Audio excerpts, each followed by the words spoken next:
აი, მოკლედ დღეს განვიხილავთ ძალიან საინტერესო თემას.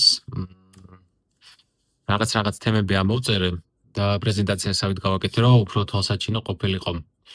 ეს თემები არის ასეთი, როგორ აღწევს მელანი კანში და სად უნდა დარჩეს.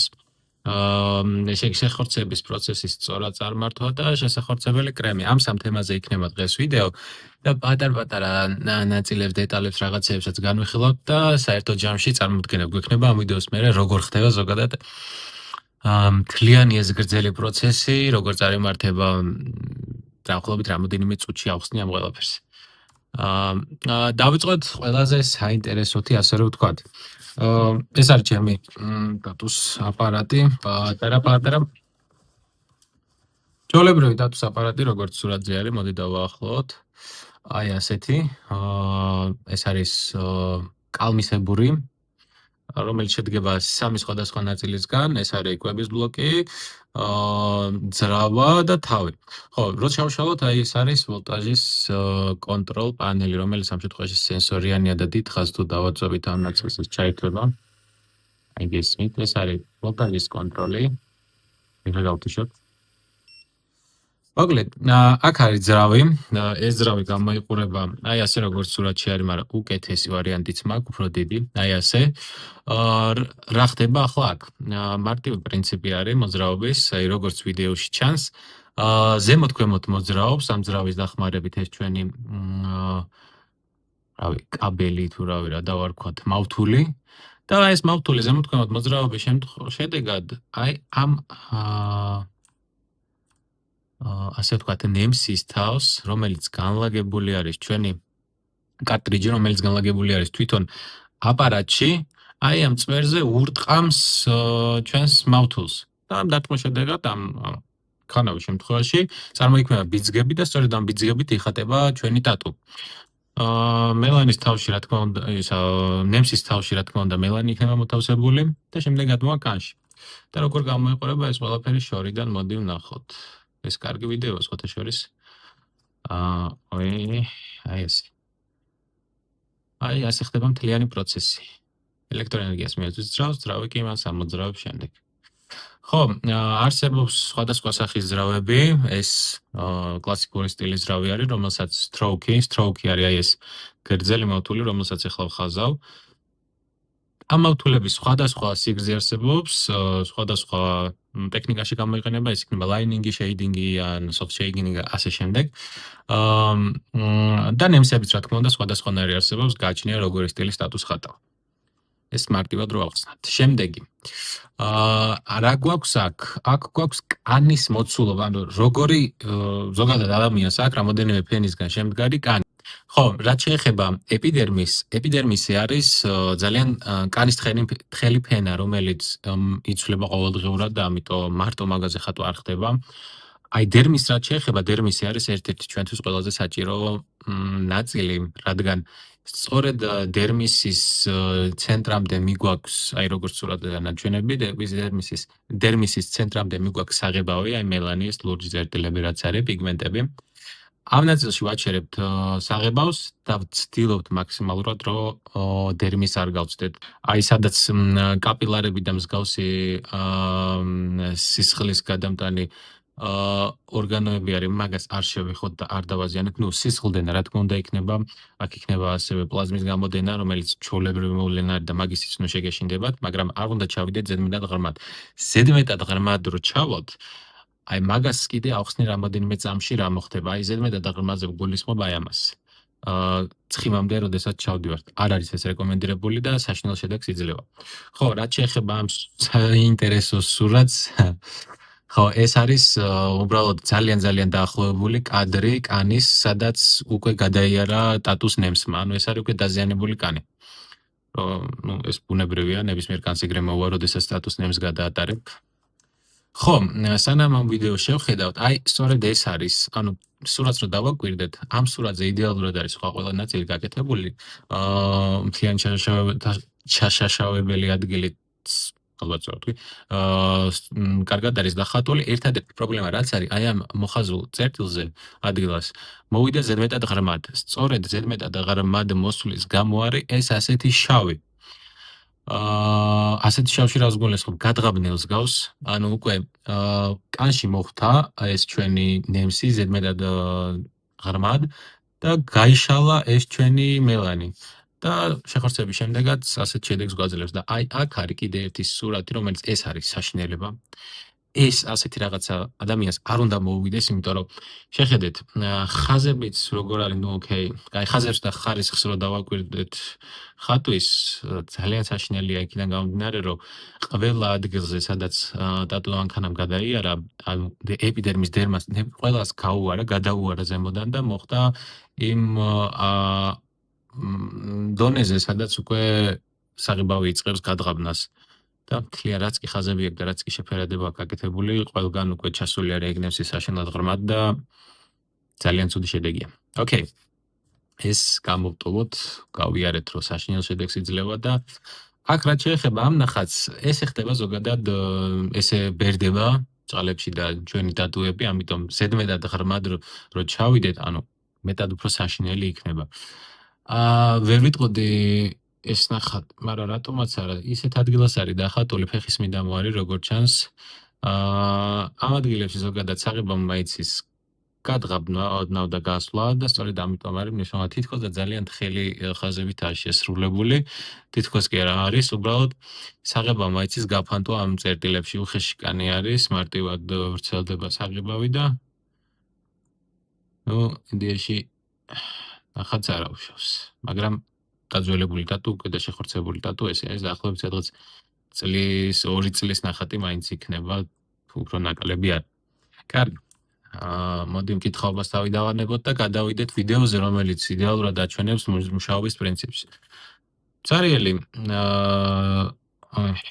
ცარიელი ნემსი არის, ანუ მელნის გარეშე, როგორ შედის კანში, იმას გვაჩვენებს. ეს ხდება ზუსტადაც. მუშაობის პრინციპი ანალოგიური, ეს უბრალოდ სხვა ტიპის ტატუ მანქანა არის, მაგრამ შიგნით ამიჯერეთ იგივე ხდება აი ამ ტატუ აპარატშიც. ხო, აი ასე თავსდება სწორედ რომ საღებავი. აი ეს ყვითელი რაღაცა უკვე არის ის ფენა, რომელზედაც აღამისაუბრე, ცხიმის ფენა. იქამდე არ უნდა ჩავიდეთ. თორე ნახატი კი ვნახეთ როგორიც გამოდის.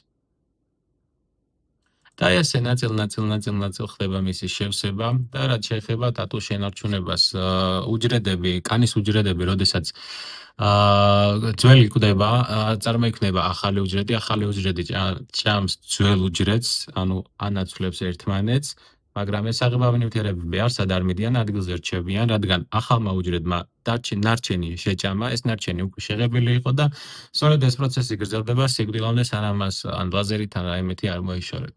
და ასე ნარჩუნდება სწორედაც რომ ტატუ ჩვენს სხეულზე დიდხანს. ხო, შეხორცების პროცესს რაც შეეხება, ტატუ არის ჩვეულებრივი ღია ჭრილობა პირველი რამოდენიმე დღე და გარეგანი ფაქტორებისგან, გარე დაბინძურებისგან ჩვენის უნდა დავიცვათ.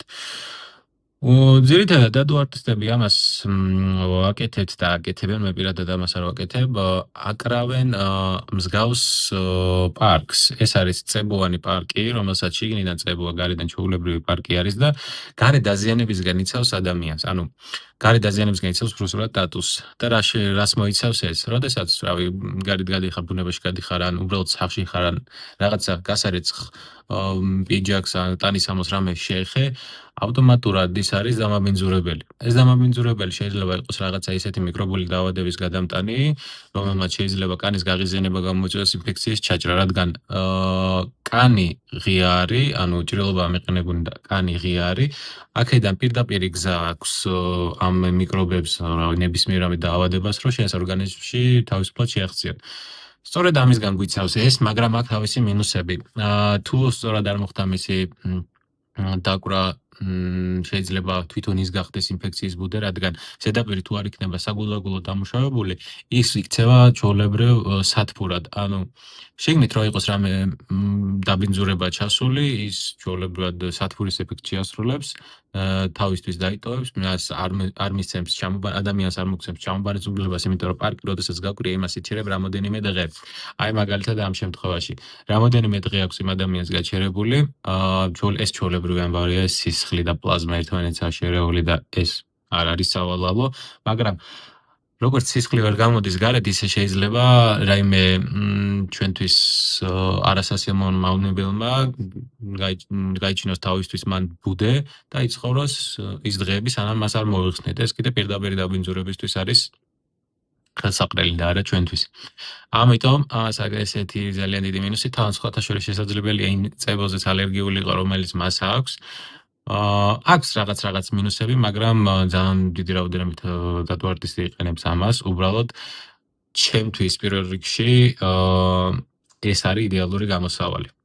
ეს არის საბავშვო ზეწარი, რომელსაც გარეთ მხარეს, ანუ გარეთ ფენაზე აქვს პარკი შემოგრული, შიგნით მხარეს არის ბამბასავით რბილი. რას გვაძლევს, რა პლუს გვაძლევს ეს? პირველ რიგში ეს არ უნდა გვეკრას მუდმივად, ეს შეიძლება გვეკროს რამოდენიმე საათი. ნუ დღეში ერთხელ გამოსვლას მაინც უწევ მე რეკომენდაციას, როდესაც ადამიანები ამას იყენებენ. მოვიდა, დაიხატა ტატუ, დავამუშავე ზედაპირი, გავუშვი სახლში, გადავაკარიეს, დაიბანა და ჩვეულებრივად მაზის ასმა რაღაცა გამოსვლა, ხელის ნელთვილი წყლით ჩამობანვა ამის შემდეგ, ყოველთვის ურჩევ, რომ ყოველი ჩამობანის შემდეგ ეს დაიკრა ნახალი, რადგან ერთ შეკვრაში თუ არ ვწდები 8 ცალი არის და ძვირიც არ ღერს, მე მგონი 8 არ იღერს. ამიტომ ეს დიდ ტატუებზეც ძალიან მარტივად გეყოფა, არ არის ისეთი დიდი ხარჯი, თან პლუს მეტად უფრო უსაფრთხო არის ვიდრე აი სიტყვაზე ეს პარკი. ამის დაკვრა არის რეკომენდებული ჩემგან, რადგან როგორც ვახსენე, ის ნაკლები საფრთხე არის, თან კანი მეტად სუნთქავს, და როდესაც ხელზე იკროფ ამას დაკვრის შემდეგ უნდა დაიფიქსირო რაიმე სკოჩთან, ამით არ აქვს მაგას მნიშვნელობა, მაგრამ კი, ზემოდან ცელოფანი აქვს, უბრალოდ შიგნით რადგან ბამბე არის, ბამბა. ამ ბამბაში მოძრაობს ჰაერი თავისუფლად. ანუ არ არის ეს მიკრობებისთვის ისეთი სივრცე, რომ მან დიდხანს თუ სიტყვაზე და დაბინძურება შევიდა, ძალიან მარტივია მოიხსნი, ახალს გადაიკრავ, ჩამოიბან. ეგ არ არის პრობლემა. ბევრად უსაფრთხოა და ბევრად უწევ რეკომენდაციას.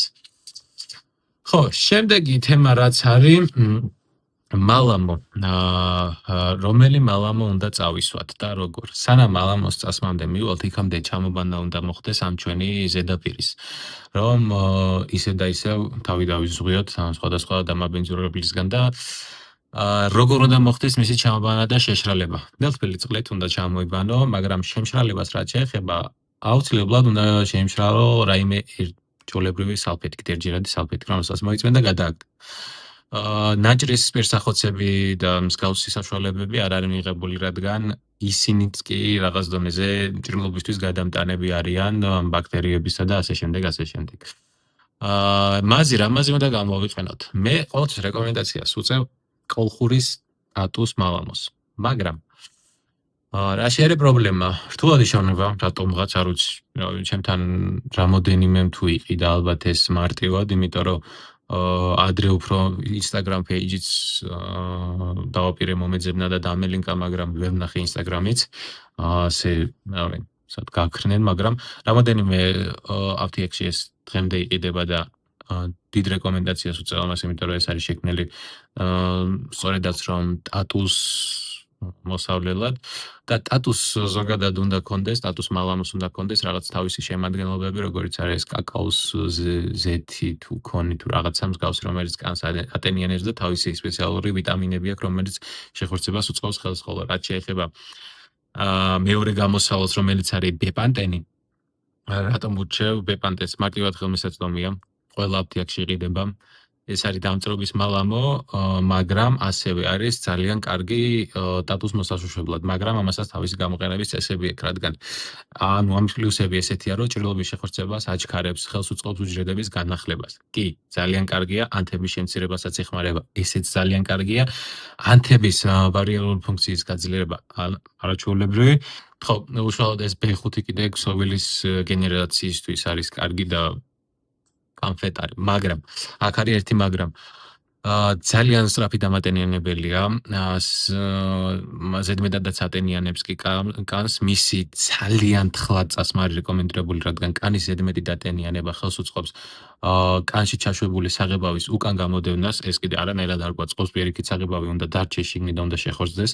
სწორედ ამიტომ თავიდან და ზოგადად მთლიანი 2 კვირის განმავლობაში, როდესაც მაზის წასმა გვიწევს, ყოველი ჩამობანის შემდეგ, კარგად შეშრობის შემდეგ, ერთადერთი ჩვენი მთავარი მიზანი არის, რომ ის დავტოვოთ ოდნავ დატენიანებული და არა ზედმეტად, აი როგორც ამ ქალბატონს უსვია შავზე თეთრი კარგად გამოჩნდებოდა და მაგიტომ ნახე ეს სურათი. აი ეს დატენიანება არის საშინელება. ეს პირიქით ზედმეტად დატენიანებს განს, გამოყოს ის საღებავი, რომელიც ჩვენ გვინდა რომ შევინარჩუნოთ ხანს, მაგრამ ვერ ინარჩუნდება. სწორედ ამიტომ მაქსიმალურად ხლა წაისვით. ერთადერთი იმას გირჩევდით, რომ დააკვირდებით წასმულს, ოდნავ პრიალებდეს და საკმარისია. ეს მაინც უნდა წაისვათ დღეში მინიმუმ 3 ჯერ. ამიტომ როგორც კი აშრება, ეგრევე წაისვით. ზედმეტი არ მოგივიდეს, ზედმეტი არის პირიქით უარესი. სულ ეს იყო ჩვენი განსახილველი თემა. ეს კიდე ჩემი Instagram-ი, TikTok-ი და ის არის რა ქვია, Facebook-ი, YouTube-ის მითითება დამავიწყდა, მაგრამ არა უშავს ეს მაინც YouTube-ზე დაიდება. დანარჩენი რამე თემა, საინტერესო თემა, რამე თუ გამომრჩა, რამე კითხვები თუ გექნებათ, შეგიძლიათ დაწეროთ და მე ამაზე გიპასუხებთ. არაფერი არ მაქვს მეტი საქმე ამ თემის გარდა. ესაა და ეს.